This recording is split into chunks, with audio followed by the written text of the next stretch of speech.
Sterling came up to me and said, "Hey, could you do me a favor?" He's like, "I'm getting literal death threats about this, about, people thinking I had something to do with this." And I was like, "No." For nearly 3 decades, the truth sat buried beneath wreckage, silence, and racing legend. At 67, Sterling Marlin is finally breaking that silence, opening a door NASCAR kept firmly shut after Dale Earnhardt's final lap. What he reveals isn't just about a crash at Daytona, it's about seconds ignored, warnings missed, and a moment that permanently changed motorsports forever. The day the roar fell silent. February 18, 2001, dawned over Daytona Beach with a familiarity that lulled even the most seasoned fans into comfort.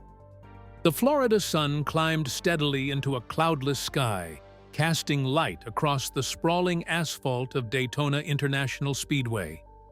It was the kind of morning NASCAR had seen countless times before. Warm, bright, and alive with promise. Outside the gates, traffic stretched for miles as fans made their pilgrimage, many of them following the same tradition they had upheld for years.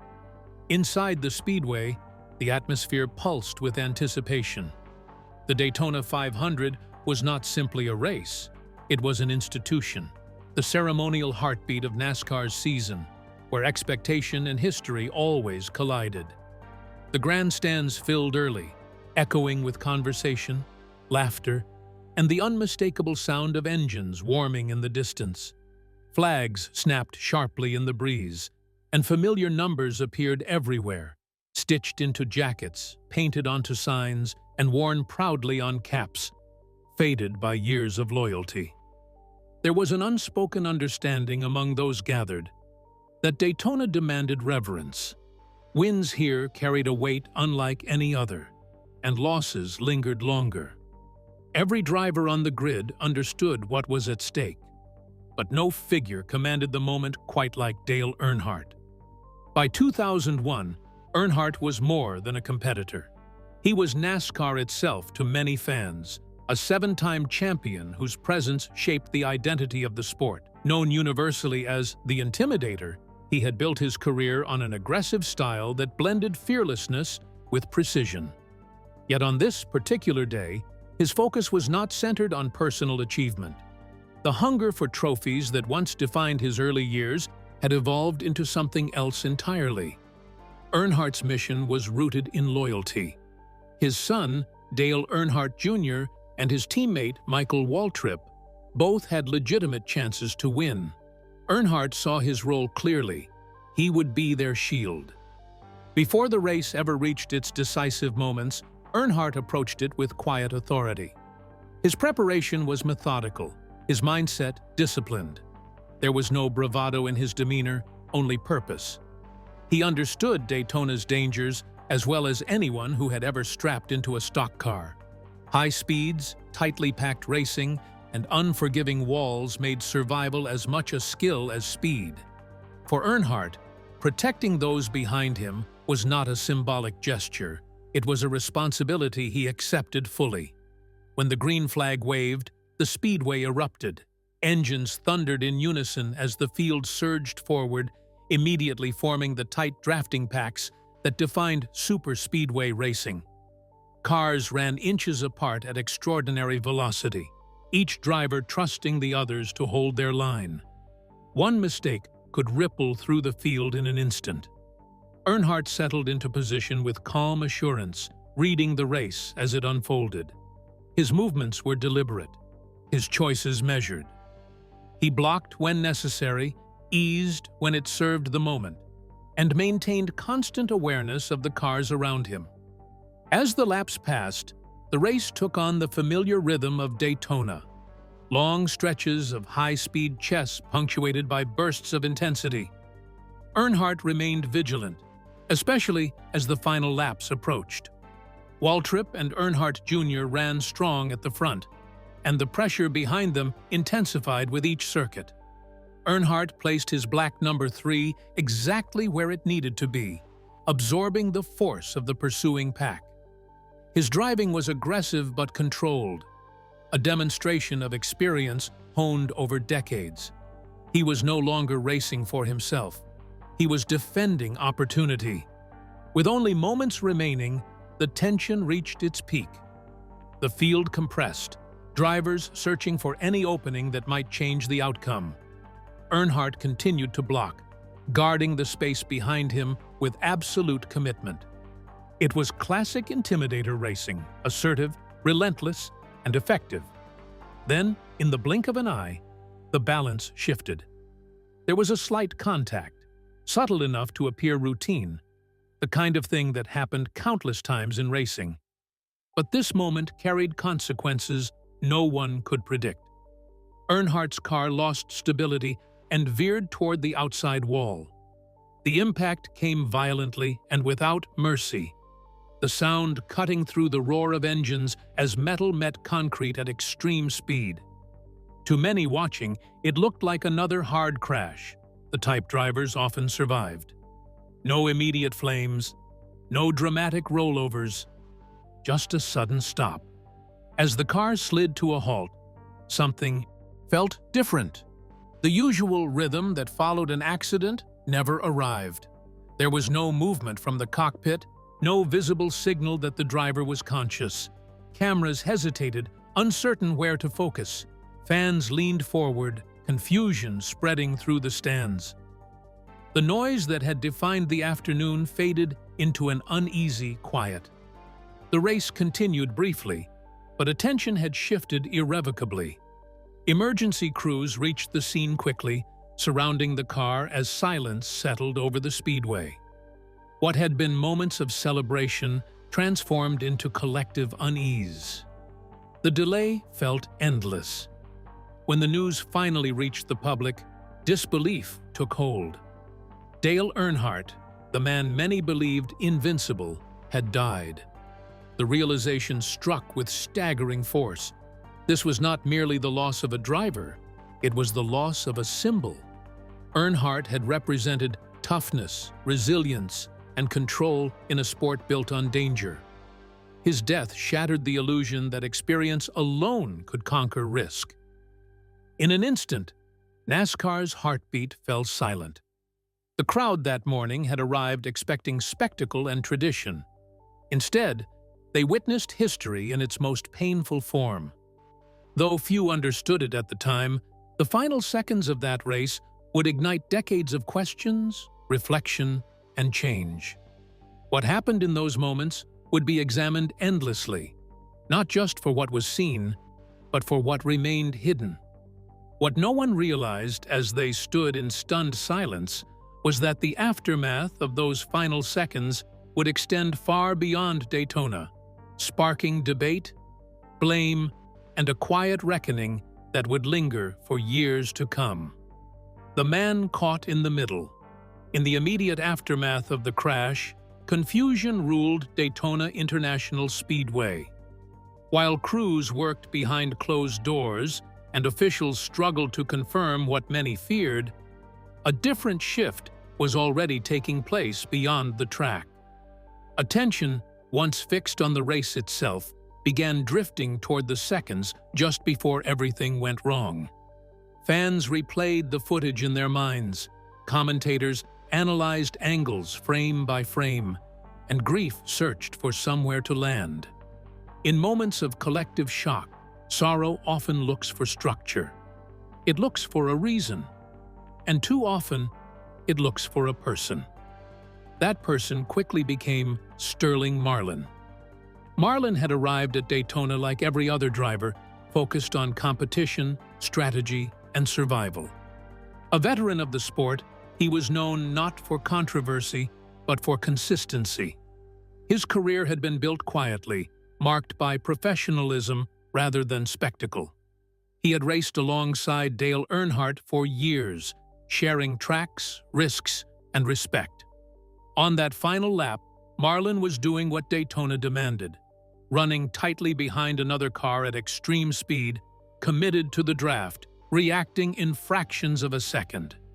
The contact between their cars lasted barely a moment, yet that moment would come to define decades of his life. As news of Earnhardt's death spread, raw emotions surged through the NASCAR community. Fans were devastated, drivers stunned, and the sport itself seemed unmoored.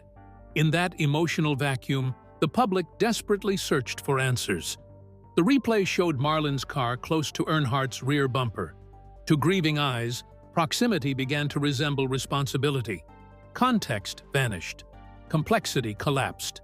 A tragedy that defied simple explanation was reduced, in many minds, to a single image. Though NASCAR officials quickly stated that the incident was a routine racing contact, the declaration did little to quiet public reaction. Grief does not wait for investigations, and logic rarely calms heartbreak. Almost overnight, Sterling Marlin found himself at the center of a storm he never anticipated. Headlines questioned his role. Talk shows debated his actions. Fans, overwhelmed by loss, turned frustration into accusation. The backlash was swift and unrelenting. Marlin's name appeared everywhere, often framed not by his career, but by implication. Letters arrived filled with anger. Phone calls carried threats. At tracks and public places, strangers confronted him with words sharpened by pain. For a man accustomed to the noise of engines, this was a different kind of roar, one that followed him everywhere and never faded. Yet, through it all, Marlin did something few expected. He did not fight back. He did not seek microphones or attempt to reshape the narrative in his favor. He offered no public campaign of defense, no emotional rebuttal. In an era where image often demands response, Marlin chose restraint. His silence was not avoidance. It was deliberate. Those close to him understood the weight of that decision. Marlin knew that no explanation could ease the grief of a family that had lost a husband and a father. He understood that words, however carefully chosen, risked deepening wounds that were still raw. Speaking might have satisfied his own need to be understood, but it would not have brought comfort. So he stepped back, allowing the noise to pass over him without reply. Behind that silence was a man carrying an immense burden. Marlin mourned Earnhardt not as an abstract figure, but as a competitor he had respected and a presence he had known throughout his career. The knowledge that he had been involved in Earnhardt's final moments weighed heavily, regardless of fault. Racing logic told him the truth, that incidents like this were an inherent risk of the sport. Emotion told another story entirely. Each replay reopened the wound. Each accusation added another layer of isolation. The silence that protected others slowly enclosed him. Friends within NASCAR offered support, reminding him that he had done nothing wrong. Officials reaffirmed their findings. But outside the garages and haulers, a different narrative persisted, one fueled by unresolved grief rather than fact. Marlin continued to show up. He raced. He honored his commitments. But he did so under a shadow that followed him from track to track. Cameras lingered longer. Questions hovered unspoken. His presence alone seemed to invite judgment. The joy that once accompanied competition was replaced by endurance. What made his choice remarkable was not simply that he stayed quiet, but why. Marlin believed that the moment belonged to the Earnhardt family, not to his own defense. He believed that time, not argument, was the only thing capable of revealing truth. It was a position that demanded patience and strength, especially when misunderstanding grew louder with each passing season. Inside, however, the weight continued to build. Silence offered no relief from memory. It did not quiet the images or soften the sense of responsibility he felt, even when he knew, intellectually, that the crash had not been his doing. The world saw a driver at the center of controversy. Few saw the man absorbing blame in order to spare others further pain. As years passed, the storm did not disappear. It simply settled. Sterling Marlin became a symbol not of action, but of unanswered questions.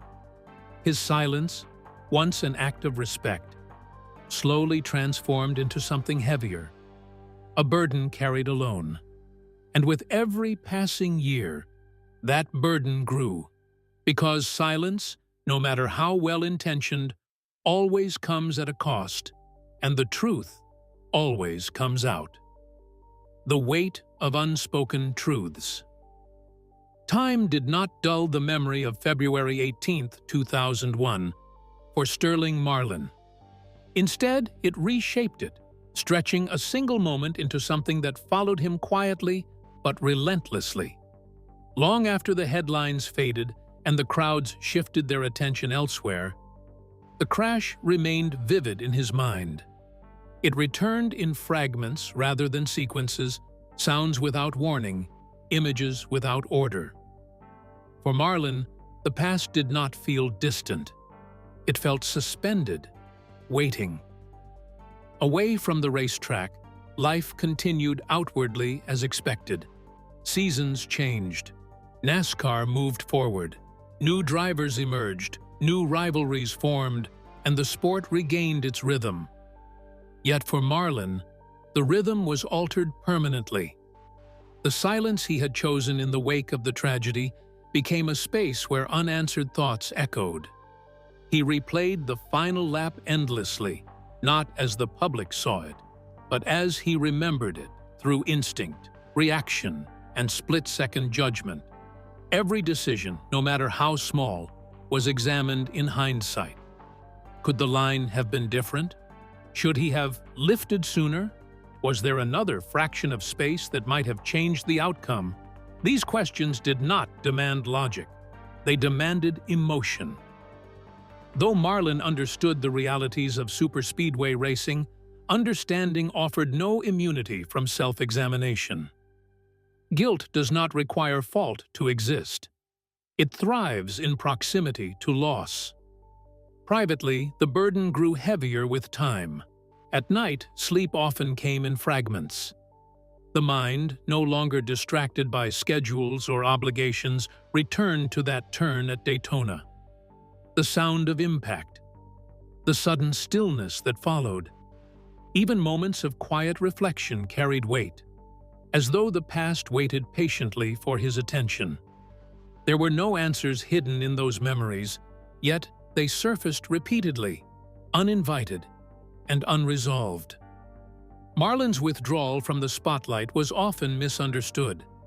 Some interpreted it as avoidance, others as indifference.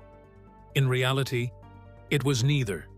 His distance was rooted in respect.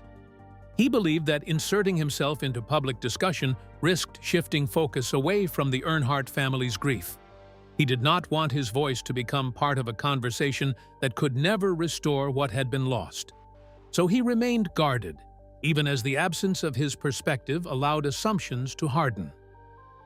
Within the NASCAR community, support was steady but subdued. Fellow drivers understood the nature of racing better than anyone else.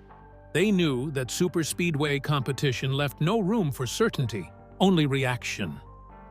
Many spoke privately in Marlin's defense, reminding him that no driver could control every variable at such speeds. Officials echoed the same conclusion. Investigations reaffirmed that the crash had not resulted from reckless intent or singular error. Yet public narratives are rarely shaped by quiet truth. Once an idea takes hold, it resists correction.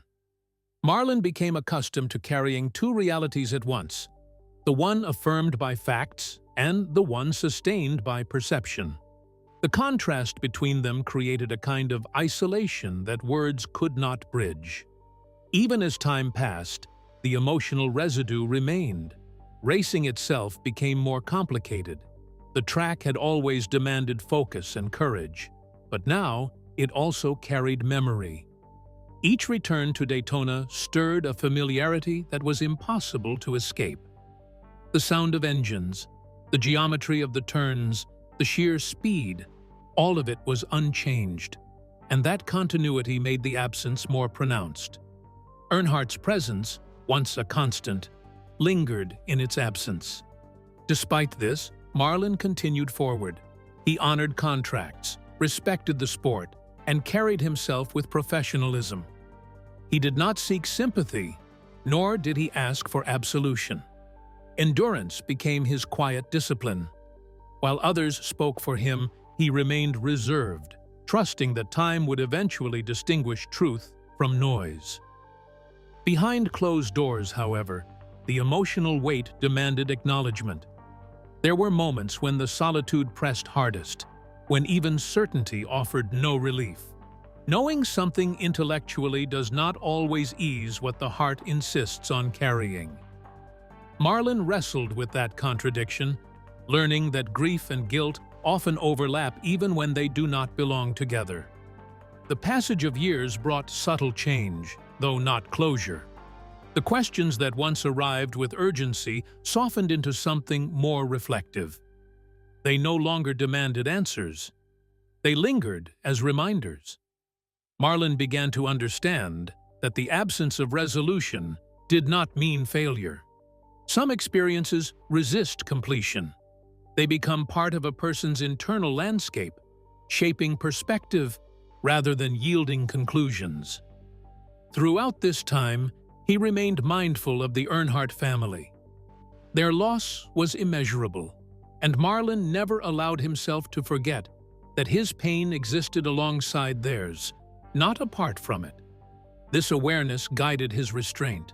Silence, though heavy, felt preferable to contributing to a narrative that could cause further harm.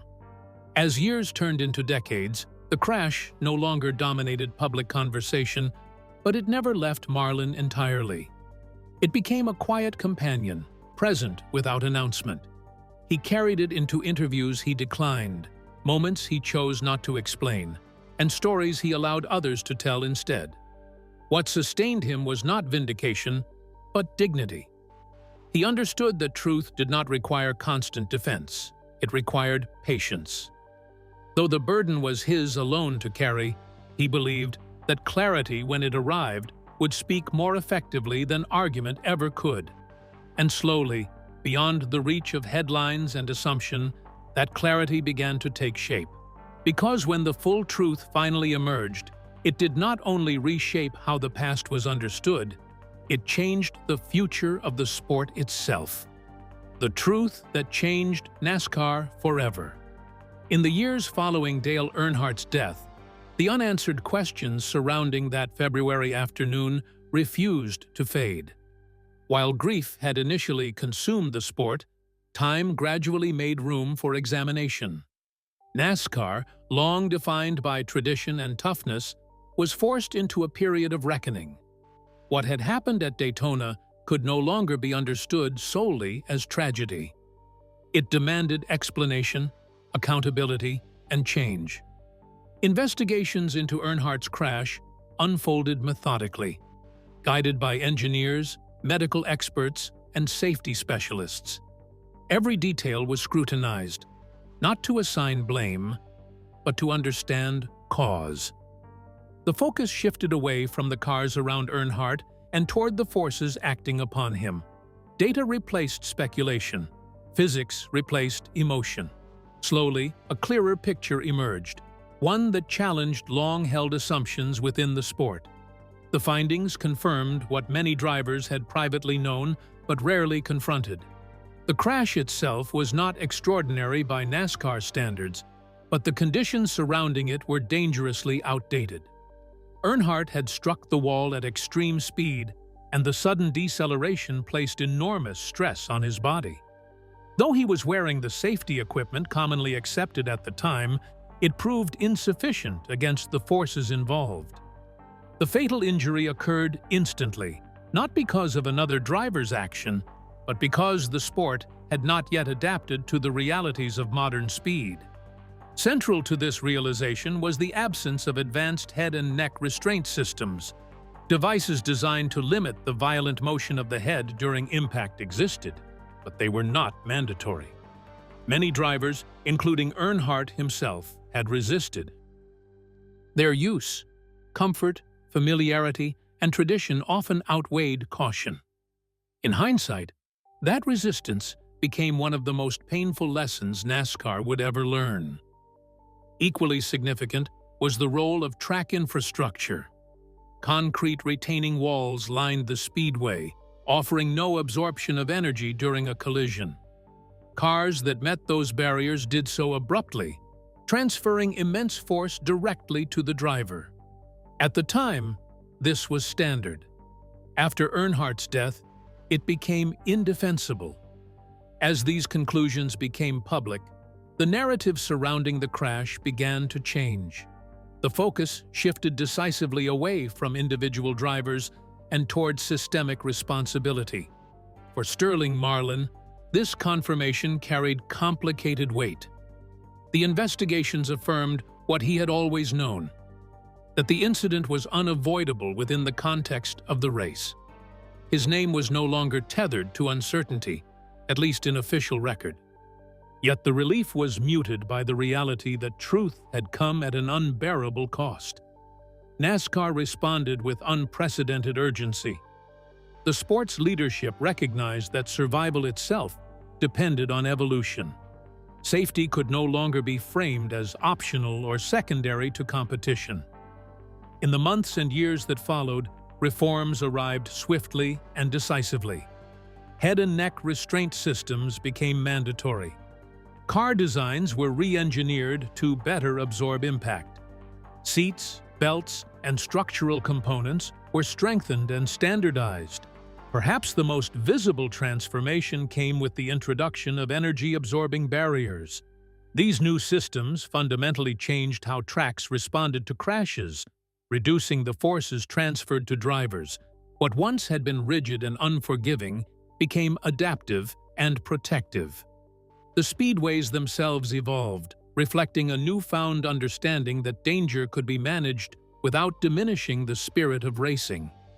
These changes saved lives. Drivers walked away from crashes that would once have carried far greater risk. Injuries decreased. Survival rates improved. The ripple effect extended beyond NASCAR, influencing safety standards across motorsports worldwide. Earnhardt's death became a dividing line in racing history, a moment after which the sport could never return to its previous assumptions. For Sterling Marlin, the confirmation of these truths brought a quiet sense of resolution, though not celebration. He did not seek public acknowledgement or vindication. Clearing his name had never been his goal. Instead, he viewed the changes through a different lens. If progress had come from loss, then that progress needed to be honored with humility. Marlin spoke sparingly about the findings, choosing reflection over declaration. He recognized that no investigation could restore what had been taken from the Earnhardt family. But he also understood that preventing future tragedy carried profound meaning. The reforms were not merely technical adjustments. They were acknowledgments of responsibility. Within the garage, drivers felt the shift immediately. Conversations changed. Resistance faded. Safety was no longer seen as weakness or concession. It became a shared commitment. Earnhardt's influence, once expressed through dominance and fearlessness, now echoed through protection and foresight. As seasons passed, the full scope of the transformation became undeniable. NASCAR emerged safer, stronger, and more accountable. The sport had been forced to confront its vulnerabilities, and in doing so, it honored the life it had lost. The truth behind Dale Earnhardt's death did more than answer questions. It reshaped an entire industry. It redefined what responsibility looked like at 200 miles per hour. And for those who had carried the weight of uncertainty for years, it offered something rare and powerful. Not closure, but purpose. A legacy that refuses to fade. More than 20 years after Dale Earnhardt's tragic passing, his legacy remains as powerful as ever. Time has not diminished his presence within NASCAR. Instead, it has refined it. What once felt like an open wound has become a lasting imprint, etched into the sport's identity. Earnhardt was never just a driver. He embodied strength, grit, and determination in a way few athletes ever manage. The image of the black number 3 car and that unmistakable grin still lives vividly in the hearts of millions, a reminder of a man who changed racing forever. Earnhardt's influence did not end with his final race. It continued forward, carried by those who followed him, most visibly through his son, Dale Earnhardt Jr. Each time Jr. stepped onto the track, he did so with his father's spirit close at hand, not as a burden, but as a source of guidance. "My dad always said nothing is impossible if you don't give up," Dale Jr. once shared, a lesson that shaped not only his driving career, but his life beyond racing. Through him, Earnhardt's philosophy of perseverance remained alive, translated into a new generation. To fans, Dale Earnhardt will always be more than a champion with 7 titles. He represents resilience and heart, the kind that refuses to yield under pressure. From tattoos of the number 3 to annual tributes at Daytona, his presence still roars across racetracks nationwide. The cheers that once followed him now echo in remembrance, proof that legacy is not measured by time, but by meaning. For Sterling Marlin, that legacy carries a deeply personal dimension. Now, in his later years, Marlin has reflected openly on the day the racing world lost the Intimidator. Sitting quietly in a softly lit room, far removed from the chaos of Daytona, Marlin spoke not just about the crash, but about the man he had raced beside for years. "I can't change the past," he said quietly. But Dale's life was full of meaning. His words carried neither defensiveness nor regret, only clarity shaped by time. Marlin remembered Earnhardt's half-smile, his intensity, and his unwavering loyalty. On the track, Earnhardt demanded everything from himself and those around him. Off it, he carried a sense of responsibility that matched his fierce competitiveness. Dale always gave his all, Marlin reflected.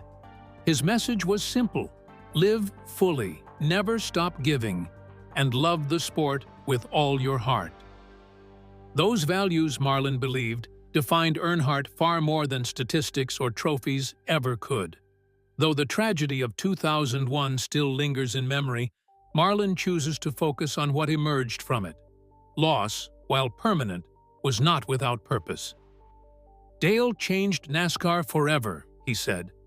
"That's how he should be remembered." In those words was acceptance, not of the event itself, but of the transformation it created.